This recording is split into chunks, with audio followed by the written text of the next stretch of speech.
আসসালামু আলাইকুম। ওয়ালাইকুম সালাম ভাই। ভাই কিছু বলেন। অনেক ঘুরলাম, কি দেখলেন, কেমন ফিল করলেন? পাকিস্তানে আসছি প্রায় 2.5 বছর কাছাকাছি।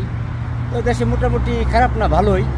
তবে আগে ভালো ছিল, বর্তমানে অবস্থা তেমন একটা ভালো না। ঠিক আছে, এখন ভালো না। যাই হোক, যারা যারা অনেকে আছে এই দেশে আসতে চাইতেছেন, আসবেন, এমন একটা চিন্তাধারা। তবে আমি মনে করি বর্তমানে কিরগিজস্তানে কেউ বই জমা দিয়েন না, কারণ ভিসা আপাতত বন্ধ।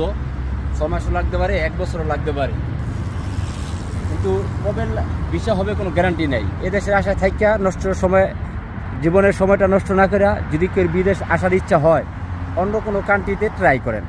আর এদেশে আগের থেকে অবস্থা খুব খারাপ, কারণ আগে দেশে 9 ঘন্টা ডিউটি করে $500 পেতাম, এখন 12 ঘন্টা 14 ঘন্টা ডিউটি করে 450 পাই।